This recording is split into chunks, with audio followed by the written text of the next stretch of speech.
Morning, Mr. Poilievre. Therese Ree with Global News. On the question of bail reform, how do you respond to criticism that bringing in stricter bail conditions will inevitably penalize poorer Canadians?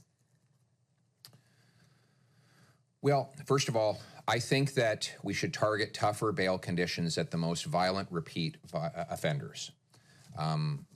Bail is meant to be for people who are of a very low risk of reoffending. And it should be there for that purpose. Someone has been charged and not convicted of a minor offense. They don't have a long track record of recidivism. Then they should have the chance to apply for and in some cases receive bail. But for cases where you have someone with a dozen previous convictions of violence who's then arrested again, it's reasonable to assume that they will reoffend if they're released quickly. And in those cases, I think we should keep them behind bars until their allegations can be heard in court. As for the impact on poor and minority communities, those communities are disproportionately the victims of crime.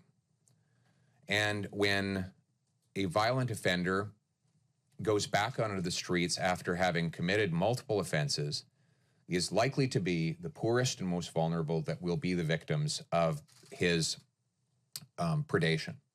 So I think that protecting the vulnerable is an argument against Justin Trudeau's catch and release bail policies. Instead, we should protect the vulnerable by keeping the most violent reoffenders behind bars until such time as they can be made rehabilitated and safely released.